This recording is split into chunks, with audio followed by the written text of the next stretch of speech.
Welcome everyone to this evening's very interesting lecture with Lisa Pitel-Killah, and I am thrilled for this evening to be happening. Lisa and IHN have been working on a HTMA level 1 practitioner, Con Ed, for quite a while, and we'll be launching very soon. So I'm very excited. I'm very proud actually to be working with Lisa. My name is Julia Rickert.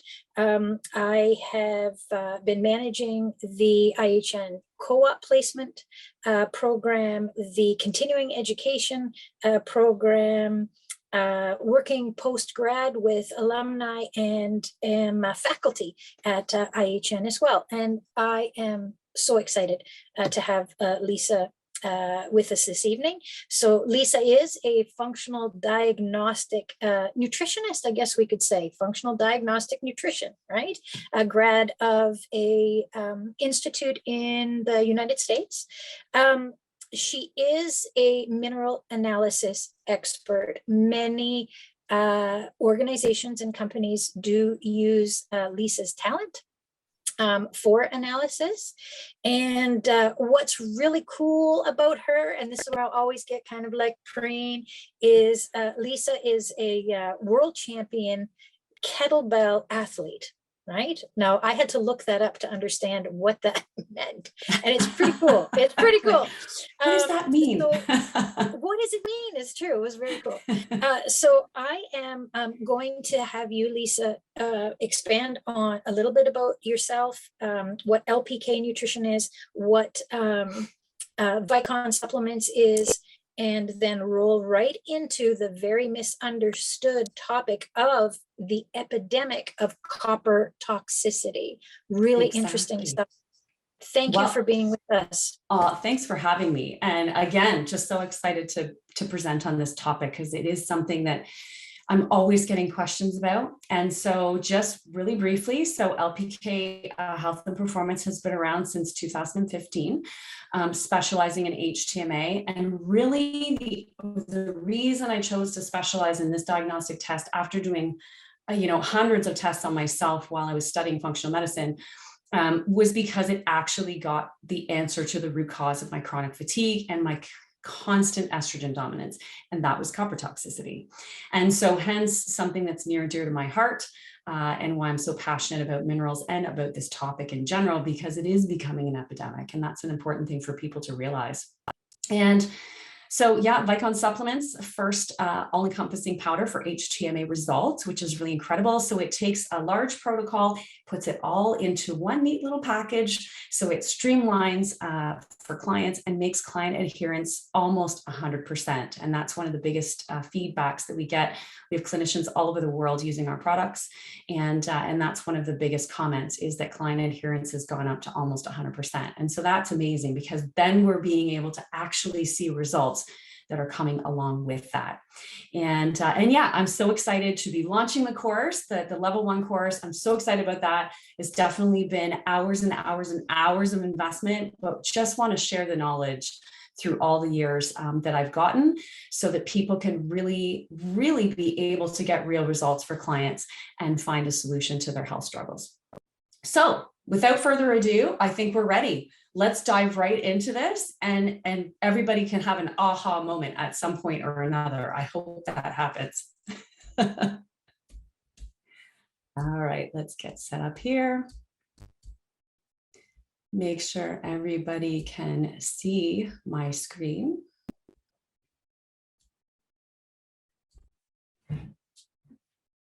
All right, so here.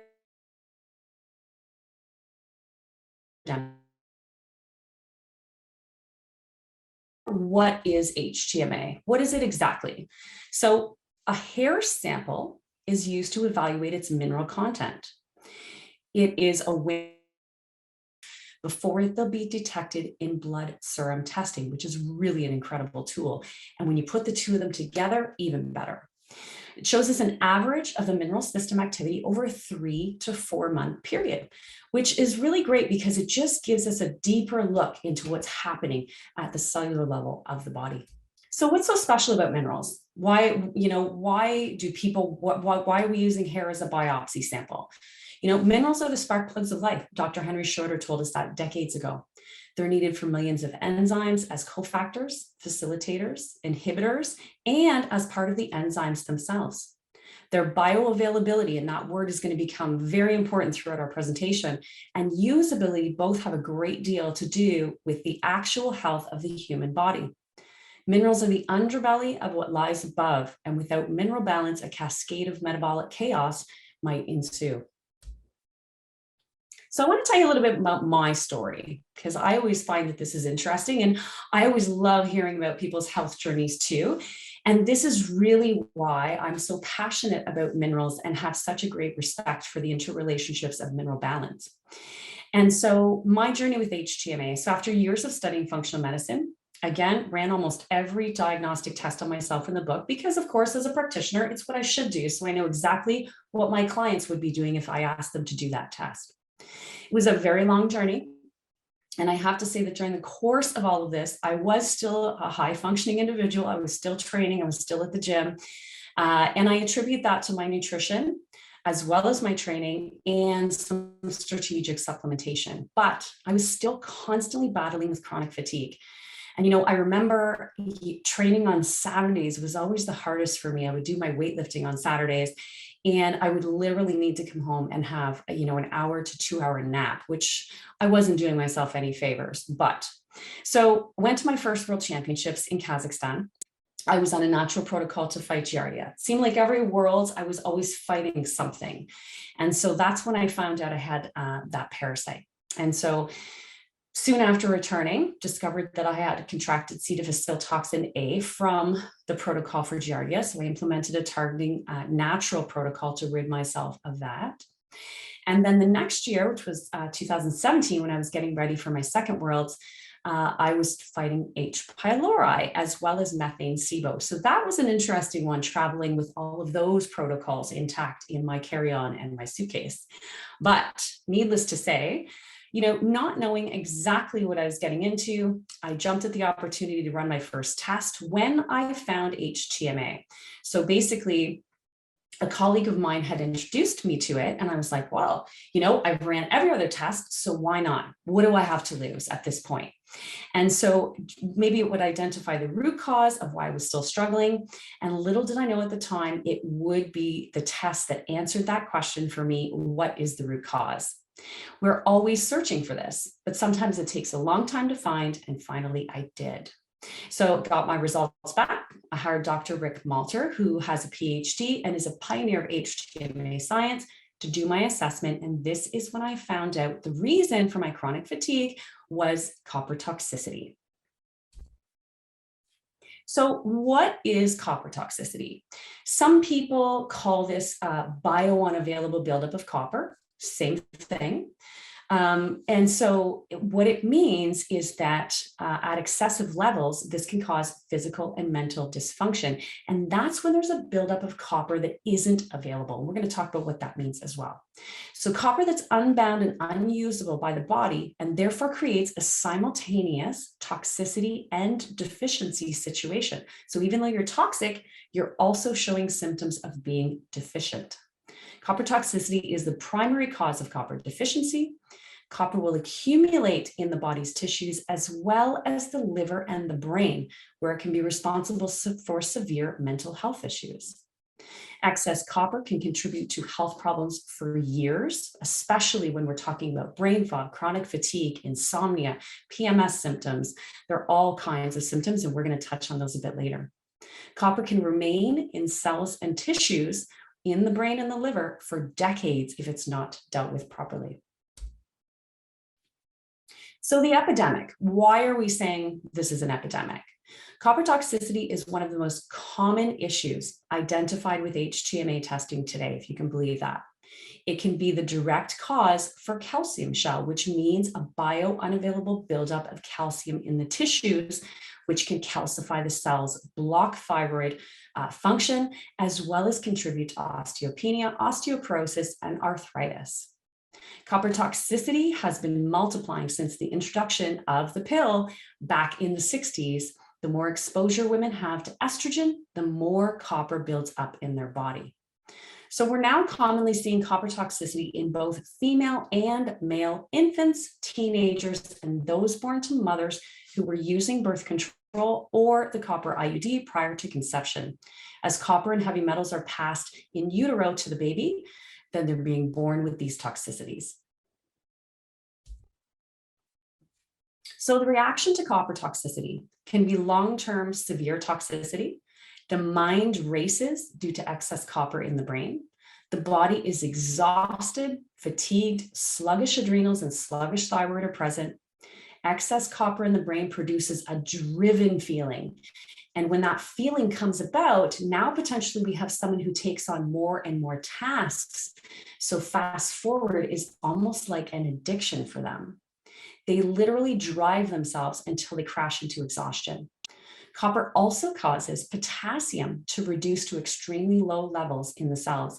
Remember, potassium, less than 4 milligram percent. So if you are familiar with HTMA, the measurement is in milligram percent.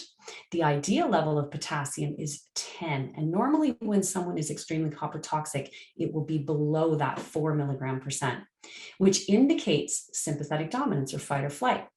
A slow oxidizer mentally pushing themselves as if they were a fast oxidizer. We're going to talk a little bit about slow and fast oxidation in a bit. So copper is needed for the formation of hemoglobin. It's always assessed with other minerals, never alone. We look directly at an HTMA test and only look at copper level. It has to be assessed with the other minerals. It's required to fix calcium in the bones and to build and repair connective tissue. Copper transport requires strong adrenal function, otherwise known as ceruloplasmin. Strong bile function is needed for copper metabolism. It plays a big part in energy production. It's necessary for the immune system, needed for skin, hair, and nails. It's an antimicrobial, an antifungal, and anti-mold. And if you're familiar with HTMA, the ideal level is 2 milligram percent. So factors, let's touch on those. So first off, we have diet. We have supplementation, of course, because supplementation can affect levels of minerals, as well as synergists, which are vitamins, or antagonists, which are vitamins, toxic metals, drugs, medications, stress, including relationships, emotional trauma, and infections, which we're going to call hidden stressors, which comes from functional diagnostic nutrition. So what are hidden stressors? So hidden stressors are hormones, the immune system, digestion, detoxification, energy production, and the nervous system. So these are some of the hidden stressors that we need to look at. And that was brought to us by Reed Davis from the FDN Institute. So let's kind of backtrack just a little bit and talk about some causes for copper toxicity. So we have the copper IUD, which actually is now making a resurgence as a safe, non-hormonal form of birth control. We have the birth control pill. We have estrogen hormone replacement therapy, xenoestrogens. Chronic stress can also cause a buildup of copper, slow oxidation, copper drinkware and cookware, bile issues, so not a good bile flow for detoxification, drinking water that comes from copper pipes. We also have copper sulfate, which is an approved organic fertilizer, vegetarian or vegan diets, regular public swimming pool use or hot tub use, and then of course, occupational exposure. So how exactly does copper build up in the body? So we're going to go through step by step how this process happens and break it down. So the first thing that happens is we have ongoing exposure. So that ongoing exposure starts to direct copper exposure or some of those synthetic estrogens. Estrogen and copper are succinctly related, okay? So initially the body will compensate as long as there is healthy adrenal function and bile function, as well as optimal zinc stores. So if that's all present, then normally we don't have any symptoms. Copper is considered to be an excitotoxin and constantly stimulates the adrenal glands, which will keep up in the beginning, but eventually the adrenal glands being constantly stimulated, start to slow down and weaken due to that overstimulation. Magnesium will decline because of that excitement and that constant stress, which allows tissue calcium to begin to rise. Zinc starts to decline along with potassium. Stress rises, and when stress rises, so does sodium, which burns more magnesium and continues to lower potassium, which allows tissue calcium to rise even more and oxidation to ensue. With elevated tissue calcium, the thyroid slows down and iron may arise as copper blocks the effects of iron in the mitochondria. And copper toxicity is actually one of the driving factors behind iron anemia. So ceruloplasmin, which is copper's #1 transporter, begins to decline due to the weakened adrenals. Copper transport slows, copper starts to build up in the liver. Increased copper will stimulate estrogen production and in turn lowers DHEA. Estrogen stimulates the liver to remove more cholesterol from the blood, resulting in bile thickening and detox capacity to decline. Metabolism continues to decline due to higher tissue calcium and could potentially lead to something that we call calcium shell. And a calcium shell is where we cut ourselves off and our cells start to calcify. And again, this also affects our glands, such as our thyroid. Once the liver is saturated with copper, it will continue to build up in the brain. When copper starts to build up in the brain, it can cause not only neurotransmitter imbalances, but it also causes extreme fatigue, low energy, depression, anxiety, ADD, ADHD, and there's more. The adrenals burn out due to copper's overstimulation. Serotonin is oxidized, so we have mood changes, emotional numbness, and apathy. And this may bring about distortion of thoughts as well to reality, which may affect relationships and cause social withdrawal. And an interesting fact is Dr. Malter, who I mentioned earlier, came to the conclusion and said that he believes that the high divorce rate in the United States, because that's of course where he resides, he believes that this is partly due to the increase in copper toxic individuals. Histamine breakdown in the body is blocked, so sometimes copper toxic individuals will experience hives and rashes. So credit here to coppertoxic.com, and want to talk a little bit about some of the symptoms. And some of the symptoms with regards to copper toxicity, which you can find on coppertoxic.com, are, and some of the most important ones are PMS, endometriosis, fibroids, that slow oxidation, chronic fatigue. And one of the interesting ones is when we have insomnia, because brain fog comes along with it, but the insomnia is actually part of a copper toxic individual's world because their mind is racing from that constant stimulation from that excitotoxin known as copper, but their body is exhausted.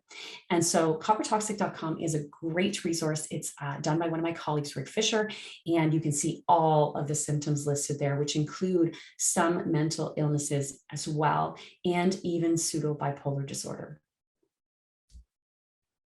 So here is one of the most common, and this is a really great picture from Dr. Rick Malter, and the copper effects. It's the exhausted body with the racing mind.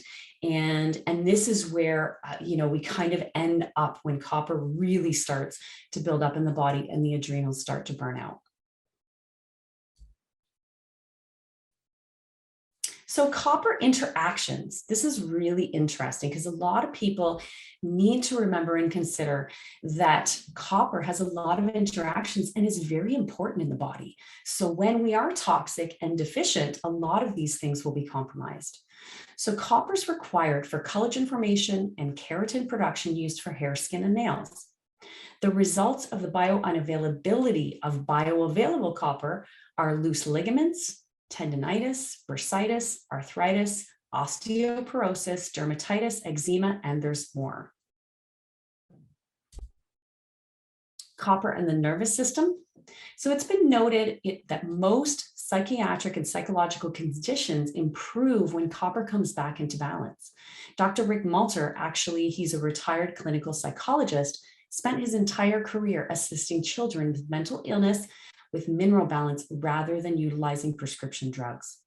Dr. Eck, who is the founder of Analytical Research Labs in Arizona, found that copper was said to stimulate the old or animal brain and could potentially enhance the tendency for most emotional conditions, such as depression, anxiety, autism, ADD, ADHD, insomnia, fears, phobias, loss of concentration, violence, obsessive compulsive disorders, and bipolar tendencies.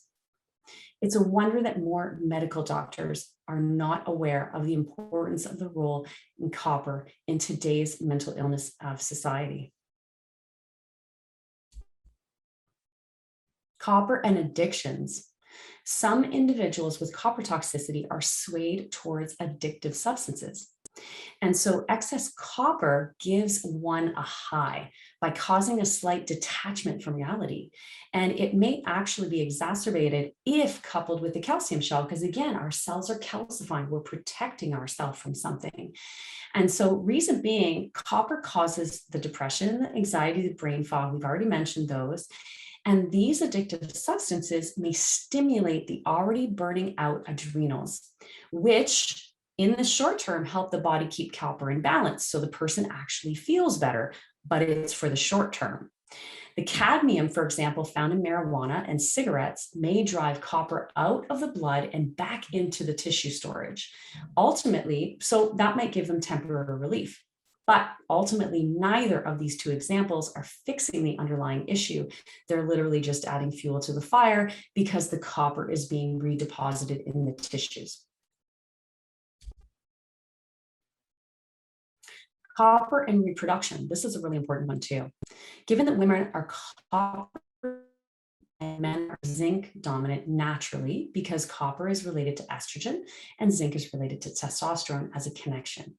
Women tend to suffer from copper imbalances much more than men, obviously. Copper is required to become pregnant. It's necessary for conception.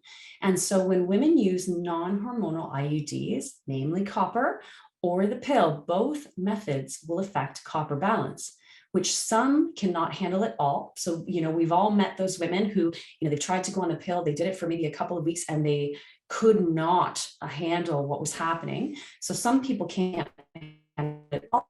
Some people can handle it for a time. Again, strong, good zinc stores. But eventually that starts to lower, it starts to decline, and then the transport of copper out of the body, the metabolism of copper starts to cease. So symptoms from the use of both of these methods are depression, anxiety, personality changes, and of course, estrogen dominance. Copper is being seen more and more in young children, as I mentioned earlier, due to the fact that it may be passed in utero to the fetus from the mother. And we're seeing this again in epidemic proportions in young children. So now let's backtrack a little bit because I did mention we're going to talk about this. And what does the oxidation rate mean? And what does it have to do with copper toxicity? So let's talk about, so some of my pictures here aren't showing up, so I apologize. So we're going to talk about the significant ratios. And the significant ratios are the metabolic ratio of calcium to phosphorus. So on an HTMA test, you're going to have measurements, of course, in milligram percent for calcium and phosphorus. And that negates what our oxidation rate or metabolic rate is for that particular individual. So when we're talking about oxidation rates, we either have a slow oxidizer, which means they have a high calcium and a low phosphorus, or we have a fast oxidizer, which has an elevated phosphorus and a lower calcium. So all in all, a lower ratio. So what is fast oxidation? What does that actually mean when we identify someone as that? Well, it means that we have overactive thyroid, we have overactive adrenals, reproduction of LDL. We have an attraction to higher levels of meat and fat in the diet because this person's running at very high rates. So in order to stay satiated, they need more fat in their diet and a moderate amount of protein. They have a tendency to be very warm. Excess retention of sodium and potassium are present, and they're at risk for severe calcium and magnesium deficiency. And so when we have slow oxidation, again, we're going back to that metabolic or oxidation ratio of calcium to phosphorus. And slow oxidation means that we have a slower adrenal and thyroid activity, so an underactive adrenals and underactive thyroid. We have a lower production of aldosterone. We have a poor retention of sodium, potassium, so opposite of a fast oxidizer. Calcium starts to build up in the tissues, and magnesium is biounavailable, or how we identify it as practitioners is a magnesium loss pattern due to the elevation of tissue calcium that isn't letting magnesium pass the cell wall due to the calcification process. So types of copper toxicity, let's talk about these. So we have overt copper toxicity. Julia, are you there? I'm sorry to interrupt the actual presentation. We can't see any of my graphs, and I'm not sure why. So let's just talk about it. You'll get the slides after. So let's talk about overt copper toxicity. So overt copper toxicity in a slow oxidizer means that on a panel of a slow oxidation panel, we're actually going to see copper elevated above the normal range. So if we go back to say that the ideal level of copper is 2 mg/%, then basically what we're saying is that if there is a copper that is above that range, then we do have overt copper toxicity, which means it's there at an elevated level. Now, the interesting thing about this too, we have to keep into consideration is that if we do have that overt copper toxicity on a first test, we need to really see what's happening on a retest to know if the person's going to dump more copper or if it's actually in a range where it's now starting to come down, because really we don't know where that copper level started. But overt just means that it's above the normal range for copper at 2 mg/%. No mineral stands alone. So we always see the wheel of mineral patterns, right? And so we need to understand that the interrelationships of minerals are so integral when we're doing HTMA evaluation. And we really can't take any of our charts that we have on any test result form, whether it's depending on what lab it's from. We really need to make sure that we're looking at all the minerals, understanding their interactions, and being able to identify how they're affecting one another in order to make a proper evaluation. So what does it mean then if we have hidden or latent copper toxicity? So we talked about overt, which means that our toxicity is above that 2 mg/%. But what does it mean if the copper looks normal or even low, but we have copper toxic markers? And that's one of the things we're going to cover tonight. So this is usually the way we see copper toxicity, to be honest. And this is why you can't take copper as a standalone assessment when you're looking at an HTMA test.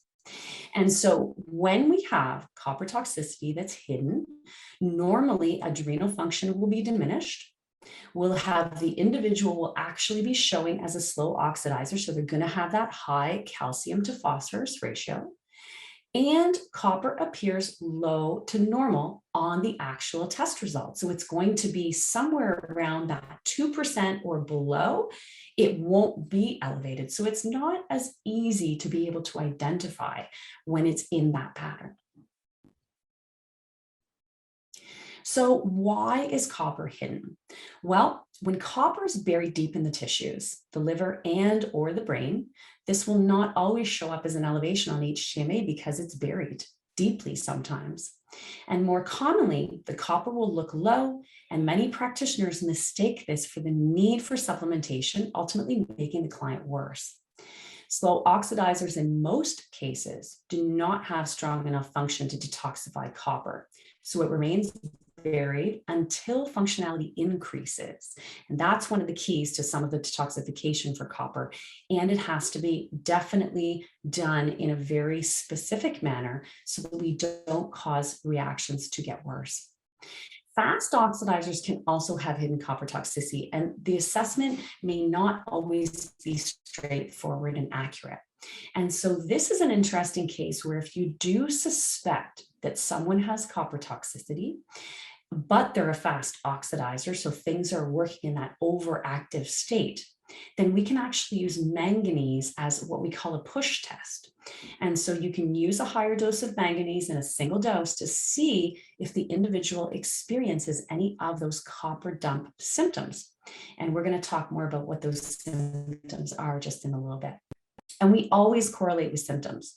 So remember, any diagnostic test is only a blueprint to guide you. The important thing is to treat the patient, not the paper, right? We need to correlate with symptoms and make sure that what we're assessing is matching what we're seeing in the person.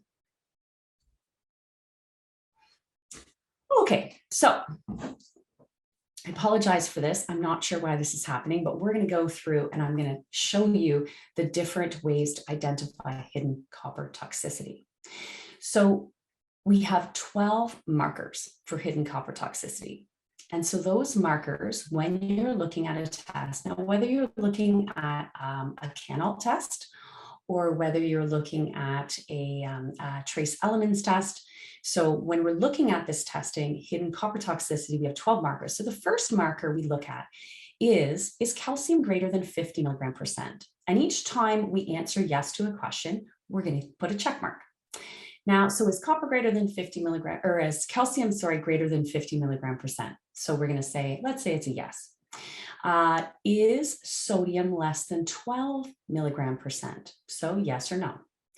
Is potassium less than 4 mg%? Yes or no. Copper is a little bit trickier. So copper, we want to know, we want to ask ourselves, is it less than 1.5 mg%? Or is it greater than 2.5 mg%? So if it's one or the other, then we can give it a check mark. Is zinc less than 13 mg%? If it is, then it's a yes.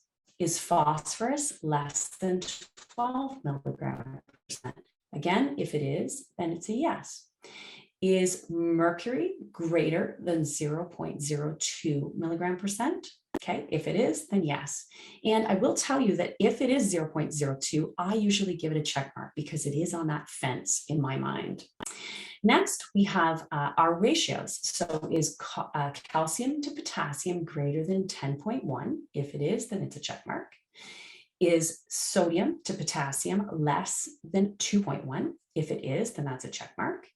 And if the zinc to copper, which is our hormone ratio, if it's less than 6.1 or greater than 12.1, then we get a check mark.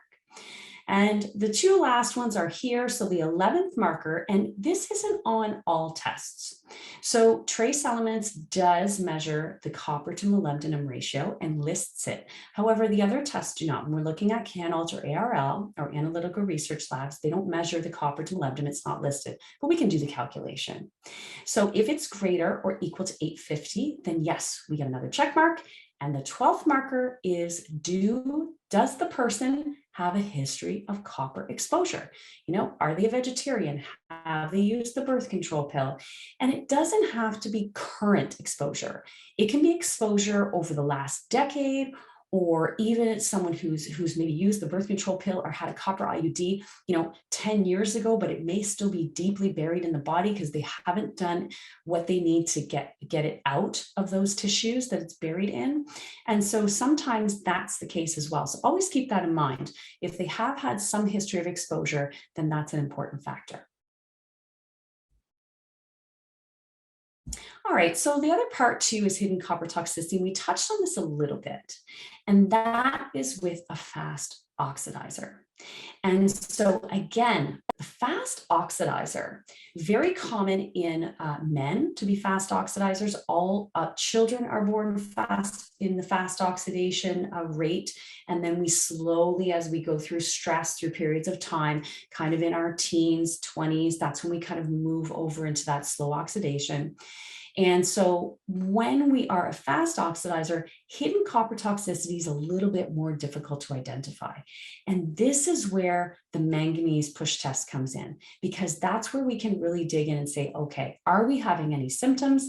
What are they? And let's do that test just to see if we do have copper issues, or if the fast oxidizer individual is actually copper deficient, because many times that is the case.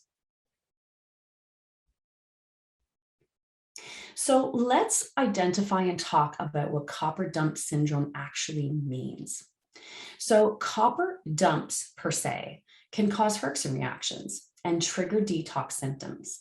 So some of those symptoms are intense anxiety, panic, exhaustion, can be constipation, insomnia, emotional outbursts, anger, and irritability. And this is where it's really important to communicate and educate clients. And we say this a little bit further down the slide, but it is so important because a lot of times people will take their emotions and separate them from what we're talking about from a physiological perspective. And they're all one. So when we have minerals that are now moving, especially if they're at toxic levels in the body, there are a lot of emotions that come along with that. And so that's why, you know, a lot of times when someone is copper toxic, they have a really hard time controlling their emotions and controlling some of that irritability and that anger that could come about. And so again, very important to make sure the individual is strong enough to detox. That's why it's important to support all of the glands, all of our organs, liver, kidneys, adrenals, thyroid, all of those need to be strong enough to be able to handle detoxification. And so that's the first thing we focus on. We focus on the mineral balance portion of putting the vital minerals back into the body that the body really needs. And so copper dump is seen when copper rises from one HTMA to another. And there may not always be a syndrome of symptoms that go along with it if we're doing it in a proper fashion. And so that means proper dosing and making sure that we're looking at the individual, how they're feeling and how their body's operating. So if the body's not ready to detox copper and you implement strategies to do so, then like, for example, supplementing with high dose zinc, then copper will increase in the blood, leading to those unpleasant symptoms until it's essentially redeposited in the tissues. It's very important as well to educate your client, as I mentioned, and give them the tools as well to educate themselves, like coppertoxic.com, for example, where there's a whole host of information with regards to what could potentially happen if they do have a biounavailable buildup of copper, because then they know what to expect. So our clinical analysis for copper toxicity, what do we do first? The first thing we need to do is remove or reduce the source of copper, because ultimately, if that source isn't removed, then it's going to be really hard for us to be able to not have that copper keep building up in the body, especially if it's at toxic levels. We want to support the big four minerals. So that comes back to calcium, magnesium, sodium, and potassium. You know, for those of you who are potentially familiar with the HTMA, you'll know that those four minerals are responsible for making up 80% of the significant ratios that we know show us the functionality of the body. So very, very important. And they will cause a cascade of events throughout the rest of the trace mineral system when they are supported properly or balanced properly. Always do your checklist for hidden copper. It's the first thing I do as soon as I get an HTMA. I do my copper toxicity checklist and I do my iodine deficiency checklist. And if there's more than 6 out of 12 markers present for copper toxicity, then we want to correlate with symptoms, exposure, and find out about previous history of use of things like the birth control pill, HRT, IUDs, etc. We want to support adrenal function. with sodium and potassium, possibly a glandular. That's always advantageous in certain instances. We want to support digestion, regular bowel movements. We can't detoxify without elimination.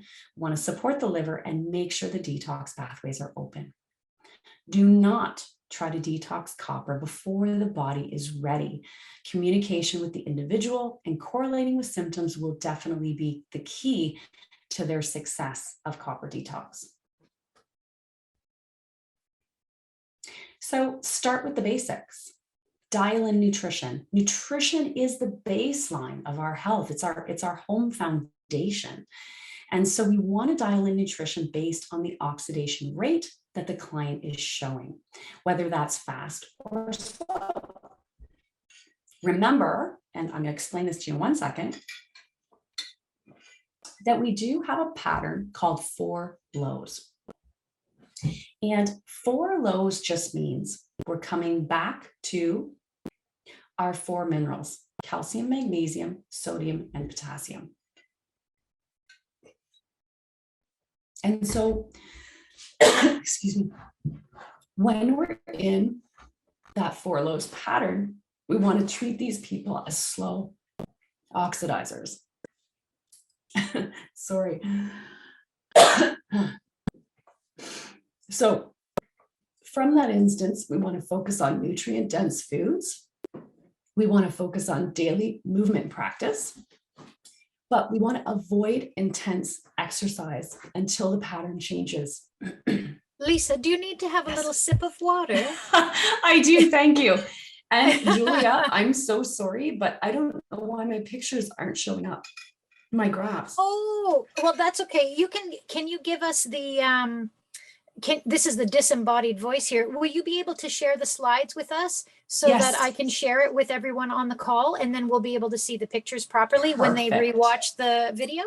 Perfect. Yeah. Okay. Yes. And everybody, so I'll also share with you the recording too. Excellent. Yeah. Sorry. Okay. I don't know why that's happening. No problem at all. We need to rewatch anyway. So I just wanted to give you a break to have some water. Thank you. That's great. Okay. Okay. All right. So avoiding intense exercise until the pattern changes. Reason being is because if we're doing intense exercise, we can be stimulating that copper detox, just as if we were taking high doses of zinc, for example.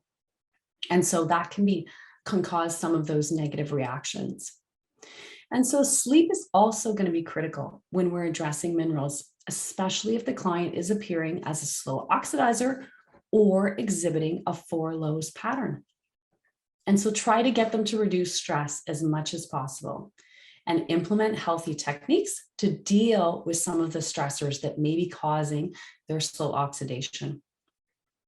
Focus on targeted supplementation, and you always want to focus on their HTMA results to base that supplementation on, because ultimately the HTMA results are going to show you exactly what the client needs.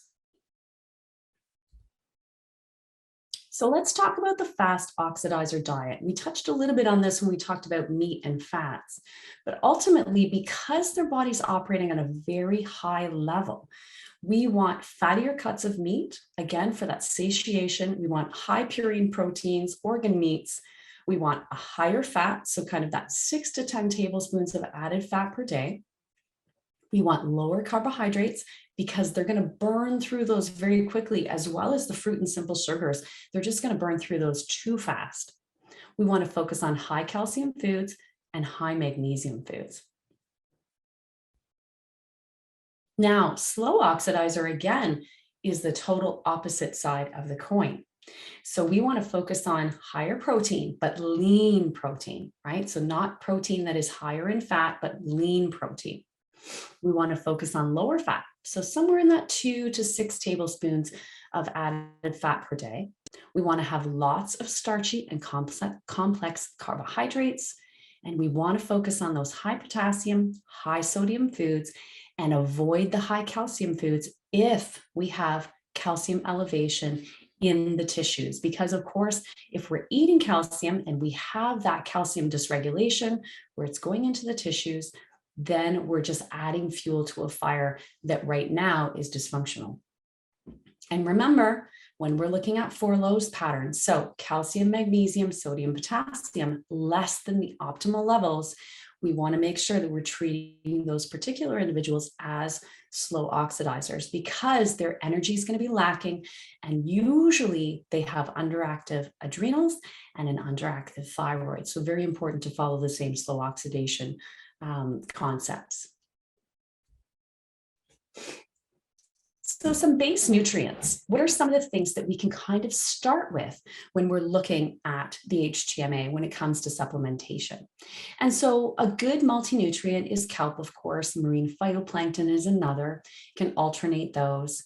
We always want to have a binder. Very important if we're detoxifying that we're using something that's going to pull and release toxin so they're not absorbed in the intestinals. So we have diatomaceous earth, zeolite, biotoxin binder, for example, active charcoal. So there's lots to choose from. Bile support is really important. So we can go to taurine. We can also use TUDCA, TMG, or trimethylglycine is another great one, especially if people are not great methylators. Intestinal support, which could be as simple as bone broth. Digestive support, again, bitters, HCl, could be pancreatic enzymes. Liver and or kidney support. I like Health Force Liver Rescue, one of my favorites. It not only has milk thistle, dandelion root, it has Chonka, which is great for kidney and bladder, but it also has a little bit of turmeric. Magnesium, unrefined sea salt, Celtic sea salt's my favorite, but Redmond's real salt is great too. And of course, I mentioned TMG earlier for bowel support, but that's a really great support, especially when we're talking about slow oxidizers. Trimethylglycine can be very advantageous for those oxidation rates. And so some specific supplements, when we're talking slow oxidation, we can use sea salt. We're definitely going to need potassium and magnesium because magnesium, again, can be in a loss pattern due to that high calcium. We're going to need selenium. C, A, and E will be advantageous, as well as vitamin K2, which is actually important for both oxidation rates because it helps shuttle calcium into the bones and the teeth. And then supportive vitamins for metabolism, vitamin B1, B3, and B6. Fast oxidizers, we're going to focus more on those sedative minerals because fast oxidizers usually have a very high level of sodium and potassium on HTMA. So we're going to focus on calcium, magnesium, our zinc, and then our vitamin B2, which actually helps to calm the metabolic rate just a bit. And then, of course, our vitamin K2 for calcium. So principles of minerals, some very simple principles. And this goes back to Dr. Eck, again, one of the pioneers of the 1970s of that big decade of research that came out from Eck and Watts for mineral balance. And his law of minerals states every mineral has an effect on every other mineral. And that is so important to understand. Most people around the world ultimately are mineral deficient to some extent.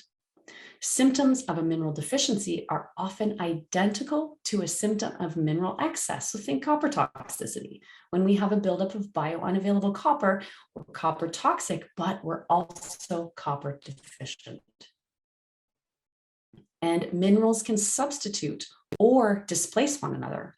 So think lead and calcium, for example. You know, if we have a child, for example, who maybe has a calcium deficient diet, their body, if we have lead in our environment, can be sequestering lead in the bones to replace calcium because the bodies don't have the vital mineral it needs, and lead does a close enough job because it's chemically similar. So that can definitely happen. And that's one of the reasons when people talk about chelation therapy or therapies where they're talking about detoxifying heavy metals, we need to make sure those vital minerals are getting into the daily diet, because if they're not, the chelation really isn't going to take the mineral out because the body doesn't have what it needs to actually let it go. So copper detox for a fast oxidizer. So because the body's operating faster here, you might be able to implement a more aggressive protocol, but my suggestion is always take it low and slow. You can add in some zinc. Again, zinc is a copper antagonist, so it will help release copper into the bloodstream and hopefully out of the body, 10 to 15 milligrams per day. And that's if sodium is optimal or elevated, because zinc can actually lower sodium. We always want to look for copper exposure and try to eliminate it. We want to support the fast oxidation rate with the basic protocol because that's their metabolic type, and we want to make sure they're getting balanced. And again, if you suspect hidden copper toxicity in a fast oxidizer, or if you suspect a deficiency, you can rule out the toxicity by doing the manganese push test, and then you know if you can safely administer copper to a fast oxidizer. Now, what about copper detox for a slow oxidizer? Because this is going to be very different. So this is going to depend on the functionality of the individual and what their adrenal status looks like. Remember, adrenals are necessary to support the liver to make ceruloplasmin, which is 95% of the metabolism of copper and the transporter for copper. So if the adrenals are extremely depleted, we're going to have a really hard time metabolizing copper. So always start with balancing the big four minerals as necessary, especially if the person is a 4 lows pattern and they're going to be already using a binder. So as the body gets stronger, what happens is it will start to detox on its own. The body innately knows what to do. It knows what to prioritize. And so it will start the detox process when it feels it's ready to do so. So if and when you see a copper level rising on a retest, this is when you can put some of those more intense or advanced copper detox protocols into action if your client is feeling better and if you see that the copper movement has started, because that's actually cause for celebration. The body is releasing the copper and letting it go in the hair follicle and releasing it from the tissues where it could be deeply buried. So going back, I mentioned this a little bit, but starting with detox is not the answer, right? It's common practice for people to solely focus on detox, and this is so common, but it's not the nature of mineral balancing. Mineral balancing starts with providing the body the vital minerals it needs to get stronger and improve the functionality of the adrenals, the thyroid, the metabolism, blood sugar regulation, and of course, energy levels. Once the body gets stronger due to implementing these strategies, then we can start to focus on a more targeted approach to detoxification.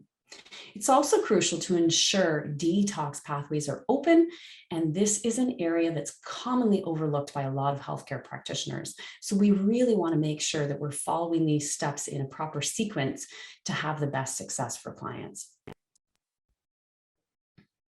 So when copper toxicity is hidden, let's talk about what we see sometimes. So it often shows up dumping in retests. So a lot of times you'll see if you've identified hidden copper toxicity on a test for an individual, then you may see that copper level come up on a retest. And again, cause for rejoicing. The body's getting stronger. It's letting it go. It's releasing it from the buried tissues. So that's why repeated HTMAs are so important. And we need to know that the body is responding to the mineral balance protocol, and we need to know what that looks like. And we really don't know how much copper is there. And so we want to monitor those copper dumps. And, Dr. Malter, commenting on copper toxicity, he said it's like an iceberg. You can't tell for sure how much is stored under the surface without the information. And the information is the HTMA test. So as the retest HTMA patterns change, they give us an idea of what's happening and then how much copper may actually be there. And they also guide our protocols to let us know when the body's getting stronger and what the body might be able to handle moving forward. So some advanced considerations: zinc, manganese, and vitamin C. Especially at high doses, vitamin C, for example, greater than 1,500 milligrams, will promote the detox of copper. So these, when implemented in an initial protocol, need to be used with caution, okay? So really, really need to make sure the dosing is correct when you're dealing with someone with copper toxicity. Zinc can lower sodium, whereas manganese can raise sodium. So in a slow oxidizer, the outcome will potentially be even. Molybdenum, even though it's a trace mineral, is actually the only mineral that is a copper chelator. So it does need to be used with caution. When the copper to molybdenum ratio is extremely elevated, a microdose of molybdenum, so we're talking somewhere between 50 micrograms to maybe 150 micrograms, may actually help to alleviate some of the symptoms of copper toxicity, but more than that can actually push someone into the experience of copper dome syndrome. And remember that dosing matters, and it may affect the outcome of a mineral balancing protocol. That's really important because dosing does matter a lot. The reports. All right. So we're probably not going to be able to see these, but that's okay. We're going to walk through them anyways, because you're going to have them on your handouts. So CanAlt Labs, again, we're going to go through that copper marker checklist. So I'm going to walk you through that one more time, because I think it's so important for you to understand how to identify hidden copper toxicity. So if you're already utilizing HTMA, this is a perfect thing for you to take some notes on. So again, we're going to go to the calcium. Is it greater than 50 milligram percent? If it is, that's a check. Is your sodium less than 12 milligram percent? If it is, that's a check mark. Is your potassium less than 4 milligram percent? Yes, check mark. If our copper is less than 1.5, or if it's greater than 2.5, then we have another check. If our zinc is less than 13 milligram percent, then that's a check mark. If we have phosphorus less than 12 milligram percent, then that is a check mark. If our mercury is greater than 0.02 milligram percent, that's a check. Then we go to our ratios. If our calcium to potassium ratio is greater than 10.1, that's a check. If our sodium to potassium ratio is less than 2.1, then that's a check. And if our zinc to copper ratio is greater than 12.1 or less than 6.1, then that is a check mark. And copper to molybdenum, is it greater than 850? If it's yes, that's a check. And our last 12th marker for hidden copper toxicity is, does the individual have a history of exposure? And if that is a yes, then that's your 12th marker. So again, anytime we have 6 out of 12 markers that are present, we can assess that there is a potential of hidden copper toxicity. And the higher that number is out of 12, the more that hidden copper toxicity may be present, and we may see that coming out on future testing. So once you go through this and you see the actual test, what I've done here is I've taken the 3 main labs. So CanAlt Labs, which is located in Ontario. We have Trace Elements Labs here, which is located in Texas. It's actually run by Dr. Watts. So I know earlier you heard me mention Dr. Eck and Dr. Watts. So those were the 2 main researchers with regards to the real movement forward in HTMA research in the 70s. And Dr. Watts and Dr. Eck actually worked together, but then they separated because of a small disagreement. And if you take my course, you'll know exactly what that disagreement was. And so Dr. Watts is still living. He's still running Trace Elements Lab in Texas. And Dr. Eck was running, passed away in 1996.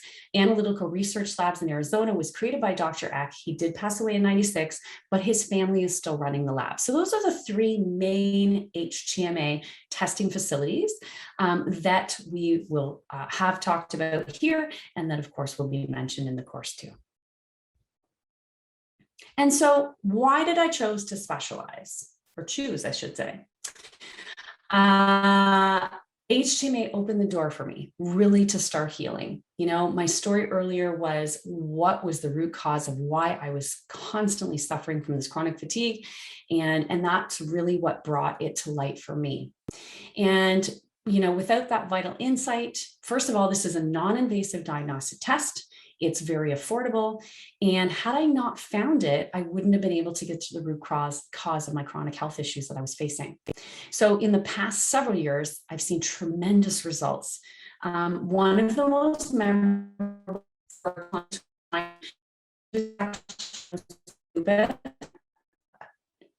a very high amount of pain. And so suffering from severe chronic pain and inflammation. And throughout Mineral Balance, it took her about 18 months, but she became pain-free. And I'm happy to say still is to this day. So that's the power of what Mineral Balance can really do, even with the diagnosis for an underlying condition. And the evaluation and assessment of HTMA is critical whether you're assessing for the potential of copper toxicity, or as I mentioned, iodine deficiency. Minerals are the spark plugs of our human engine. And we want to make sure that our evaluation and assessment is taking into account those interrelationships that in the minerals are so important. And so this is a quote that really resonated with me, and it was by Dr. Watts in one of his newsletters back in 1991. And what he said was, most studies do not take into consideration individual biochemical requirements. Instead, they seem to race headlong into making blanket recommendations for numerous conditions based upon oversimplified hypotheses. And that really resonated with me. And one of the biggest proponents I'm always talking about is, why are we blindly supplementing when we have a tool that can identify what's happening at a deep level in our body at the cellular level, which can actually depict what we should be giving ourselves nutrient-wise and supplement-wise to be the best that we can be. And now we're ready for questions. Exciting. Thank you, Lisa. So exciting. Wow. So exciting. Oh, you can stop screen sharing there. I am. Oh my goodness. Thank you so much for that. You were just going and moving through it, and then all of a sudden you got choked up. It was too much. I know, right? Oh my goodness, it was too much to handle. And then of course, none of my pictures worked. I've never had that happen ever in all of my years. So I'm not sure why. Anyway. Thank you. So appreciative. And I know your course starts when? Before we get into questions, I want to do a happy little plug, a shameless plug. So your we're course launching starts October 12th. October 12th. The first class starts October 12th. I'm so excited. And again, thank you for having me. Thanks everybody for joining. I always love sharing as much as I can, especially if people are passionate about the testing and putting it into practice. I'm always loving to share. Thank you. Okay, question time. Here we go. We have a lot of good questions, actually. Okay. And let me look them up. Wait, I was actually working on our okay, here we go. I'm going to start at the top. This is an amazing test. Niti, yes, Nita. Thank you. It is. What and Ann Ans asks, what is your recommendation for water filters, pitcher and home system for people with copper pipes? Yeah, that's a tough one. So I personally like Purifex. It's the US based product. It's very good. That's what I use in my home.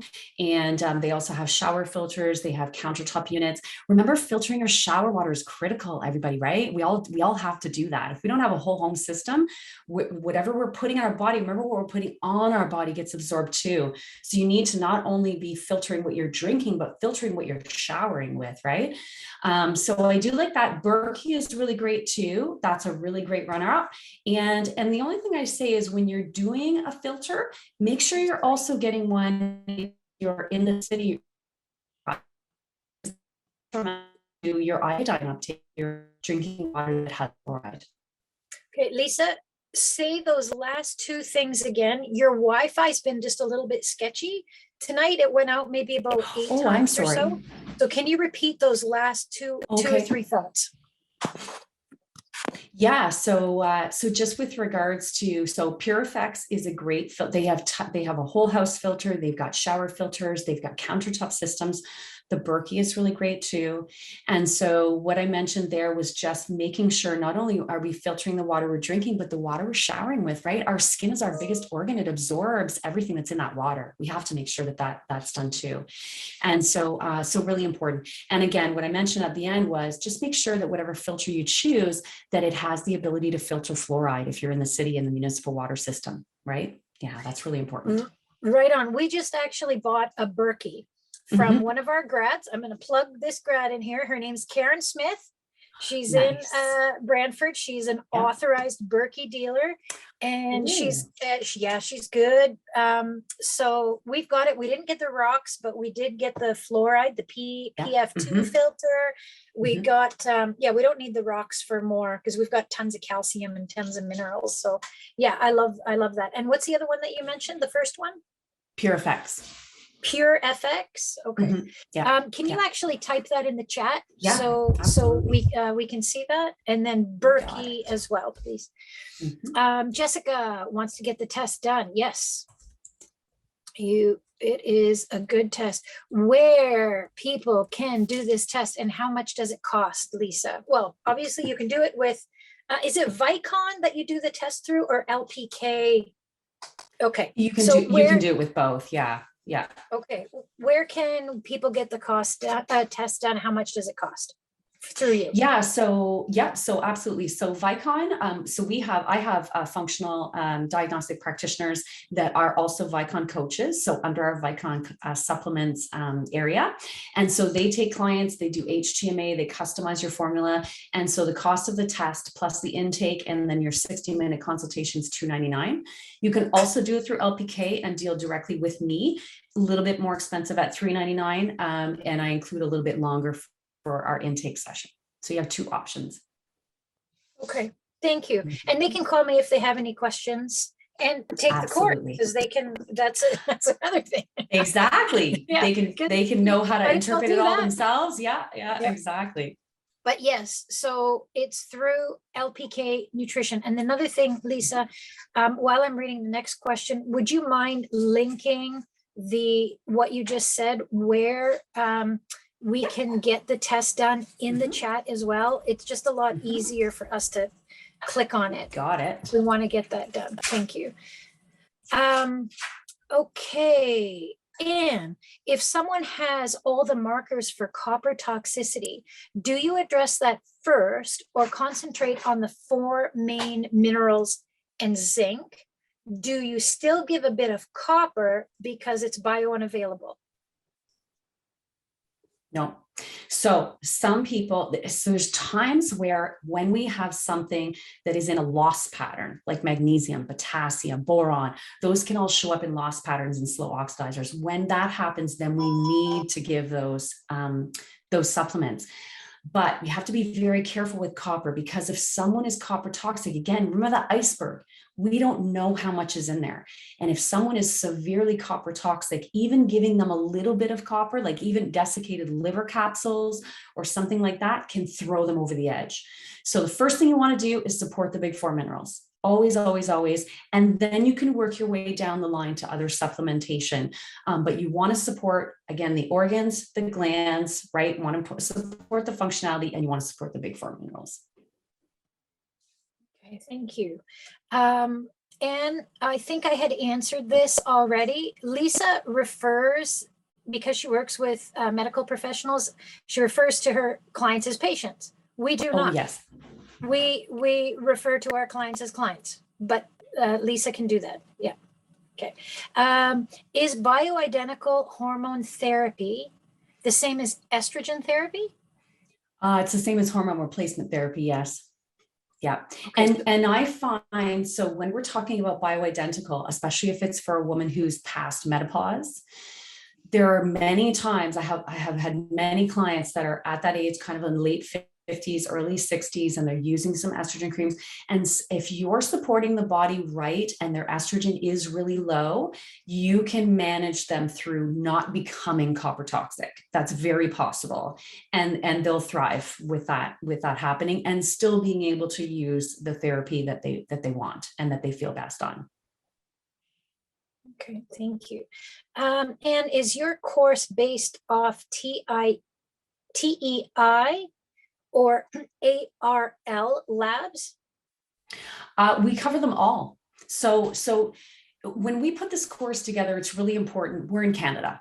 We have lots of options. We've got the 3 labs, whatever you choose to do. But the course is an overview of the interrelationships, of the patterns, of the assessments, and that course information can be applied to any lab test that you look at, right? Even if it happens to be doctor's data, which again, I don't recommend because they do chemically wash hair samples, which affects sodium and potassium levels, but it can be applied. So this is the overlying knowledge that you can implement to any test. The only difference between trace elements, ARL, because they do milligram percent, and CANALT is that if you're using the results from a CANALT test, you have to divide them by 10 in order to convert them into milligram percent. Well, that just made no sense to me, but thank you, Anne, for the question.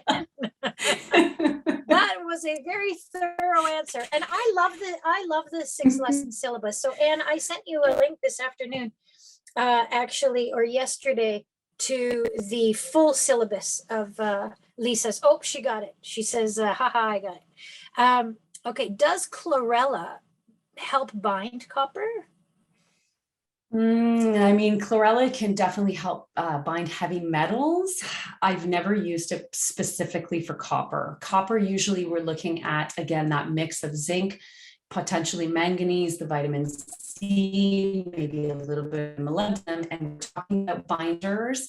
You can definitely implement chlorella into the mix, but I would probably mix that with zeolite because zeolite is very effective at binding to copper. Okay, thank you. Lisa, it's 13 after 8. We just maybe have a few questions left. You got another few minutes? Absolutely. Okay. Yeah. Okay, Cinda, what in general is the client cost for an HTMA? So we, taking the course, we get wholesale testing, right? Yes. So what sort of the MR, I was going to say MRSA, but the manufacturer suggested retail. So putting it in very general terms, if you are a practitioner and you're getting a test straight from the lab to resell to your client, I mean, ultimately the markup is your choice, to be honest, right? Everybody charges a little bit different. Most practitioners, because the testing is going to cost somewhere between $72 to $90, and it depends on shipping too. So, I like to use FedEx to ship all my tests to the lab that I use, just because it gets there faster. And then of course we get results faster. And when people do testing, they want results quickly, right? So that's always important. And so implementing that cost. So what I always say, and I do walk through this in class number 6, it's just a little bit of business background of, how to calculate a package, because most practitioners will do a package, right? And they'll say, okay, the test is this, I want to mark it up by say, a certain percentage.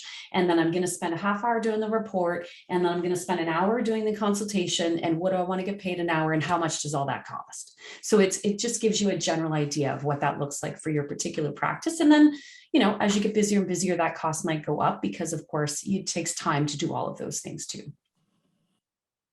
Okay, good, thank you. Anne is asking if there's spots. Yes, we have 20 spots for the first launch.